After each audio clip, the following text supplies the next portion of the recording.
The Ballad of the Hyatt Centric French Quarter. A tragedy in five-star disguise. Oh, my darlings, gather round. Let me tell you the tale of the Hyatt Centric French Quarter, a place where dreams go to die, where luxury is a myth, and where housekeeping is but a distant legend whispered about in hushed tones. I arrived, my heart fluttering with the promise of elegance, only to be greeted by a lobby so luxe it could be been plucked from a Pinterest board. But my loves, that was the only part of this tragic opera that didn't smell like regret. Act I, the room of horrors. I opened the door to my kingdom only to find it looked like housekeeping had vanished mid-exorcism. The bed, stripped, the trash, overflowing like my patience. The carpet, a crime scene, and the smell. A damp, musty, possibly pet-like stench that clung to the air like a bad ex. I, ever the gracious victim, returned to the front desk. Oh, sweet summer child, they said, not really, but their vibes did. Could you wait while we pretend to clean? So I did. I left, I came back, Anshocketh smell remained, stubborn as a stain on white linen. And then the bed, no flat sheet. Just a fitted sheet and a comforter, naked and nasty like a sandwich without bread. Eat the filling alone, peasants. The next morning I discovered the piece de resistance. A water stain on the curtains so vile, it looked like the ghost of bad decisions had wept upon them. Act I, the elevator of eternal suffering are the elevators. 3 existed, but only one functioned, and by functioned, I mean it moved with the urgency of a sloth on Xanax. 10 minutes to descend. 10 minutes, on Labor Day weekend. People were suffocating, darlings, not metaphorically. Literally, the air was thick with despair, and the collective regret of every guest who ever trusted a Hyatt. Act I. The mold, the roaches, and the lies black mold bloomed in the bathroom vents like some grotesque modern art installation. Exposed staples in the carpet stabbed my feet because nothing says luxury like tetanus. Then the roaches, not one, not two, several, crawling, living their best lives while I paid hundreds to share my space with them. And the hot water. Gone for 3 days, I asked, they nodded. Nothing changed, their apology, here a late checkout. But housekeeping still knocked twice because consistency is key, and consistently terrible is still consistency. Act IV. The food or lack thereof, the 10 yogurt parfait, rotten berries, the 15 egg sandwich, rock hard, the options, limited, the disappointment, infinite. Act V, the scam, they overcharged me. After confirming my credits applied. After smiling like they hadn't just pickpocketed my wallet with their incompetence. The front desk was scatterbrained, the service non-existent, and the points they gave as compensation. Oh my goodness, I'm like really worried about tourists who are planning to stay near Hyatt Centric French Quarter New Orleans for 2 weeks. You know, it's a beautiful area, but like there's some shady business going on. So like I was looking into crimes near Hyatt Centric French Quarter New Orleans, and I found out that some businesses around there are like totally fake. They look all legit and stuff, but like they're actually fronts for bad things.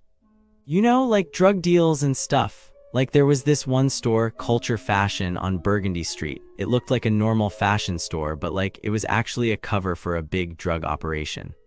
The police found like over $150,000 in drug money and some illegal guns too.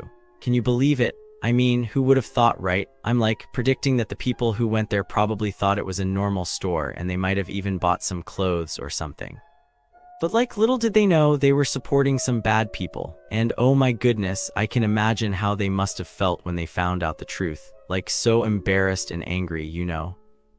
And like the police are saying that this is part of a bigger problem in the area. They're trying to shut down all these fake businesses that are like ruining the neighborhood. I'm like so glad they're doing something about it, because like it's not fair to the tourists who just want to have a good time. And then there's this other place, Iggy's. It's a bar, but like it's been a problem for the community. The police said it was like really disturbing the peace and stuff. I'm like predicting that the people who went there probably thought it was a fun place to hang out, but like they didn't know about all the bad things going on behind the scenes.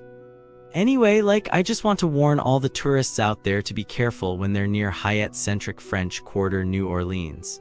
Don't just go into any old store or bar, because like you never know what might be going on.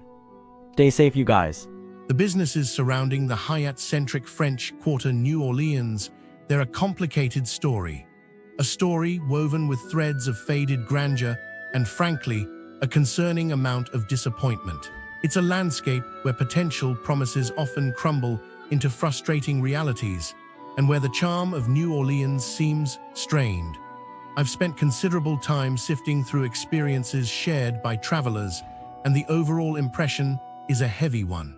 These aren't isolated incidents, they paint a pattern that suggests careful consideration and perhaps lowered expectations are essential for anyone venturing near this area. It's as if the vibrant spirit of the French Quarter is diminishing, replaced by a focus on profit over genuine hospitality. My heart aches a little, to be honest. It feels like a beautiful song played slightly off-key. Let's begin with establishments focused on pampering, shall we? Spas, specifically. The overall sentiment I gather is that these are places where you might leave feeling less relaxed than when you arrived. It seems the quality of service is inconsistent, bordering on shockingly subpar for the prices asked. It's a gamble, truly. You're paying for an escape, and instead, you might find yourself embroiled in a new source of stress. Take Spa Atlantis, for example. Multiple accounts describe services that were simply not delivered as promised. One person lamented a disastrous lash application, claiming the clusters were the worst they'd ever encountered. Another endured a 2-hour manicure that was, and I quote, atrocious, with uneven polish and a technician seemingly struggling with basic application.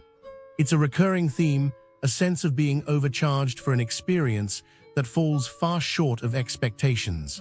There were also troubling reports of unauthorized charges appearing on credit cards after cash tips were given. A blatant disregard for trust that frankly feels predatory. The reviews suggest a business operating on the edge of ethical practice, prioritizing quick revenue over client satisfaction. It's like they're banking on tourists not wanting to argue, hoping they'll simply absorb the loss. It leaves a bitter taste, doesn't it? A cold, metallic taste of being taken advantage of. Moving on to dining, and the story doesn't get much brighter. Lillys Cafe, a Vietnamese restaurant, appears to be a cautionary tale. While the promise of authentic pho is strong, the reality is unsettling. Several reviewers reported finding unwelcome guests in their food, roaches, to be precise. The thought alone sends a shiver down my spine. Beyond the hygiene concerns, there are complaints of dishonest pricing practices, with surprise tips added to online orders without consent. A blatant disregard for transparency and the food itself. Many feel it's a pale imitation of true Vietnamese cuisine, lacking the nuanced flavors and aromas one would expect. One reviewer noted that the portions didn't match the menu pricing, and another found their vermicelli dish missing key ingredients. It feels like a slow decline, a place that once held promise, now resting on past reputation and cutting corners. It's a tragic thing to witness, really, the slow erosion of quality and integrity. Then there's GW Finn's, a restaurant positioning itself as upscale, and the reports are concerning. The dress code, enforced with a surprising degree of rigidity, seems to be a primary source of frustration. People are being denied entry for wearing perfectly acceptable attire, even being forced to wear provided shirts, and having their IDs held hostage. It's not about maintaining a sophisticated atmosphere, it feels like a power play, a way to exert control over customers. The food, while occasionally decent, is often overpriced, and the service is described as dismissive and even rude. One reviewer recounted a manager berating them for a simple request. It's as if the restaurant believes its reputation allows it to treat patrons with disrespect. It's a deeply unsettling attitude, a sense of entitlement that poisons the entire dining experience. It felt to me like it wasn't about being fancy, it was about control, some sort of weird power dynamic. And oh, Preservation Hall, a place steeped in history, yet seemingly content to exploit its legacy. The experience, according to numerous accounts, is cramped, uncomfortable, and shockingly short for the price. The music itself is often described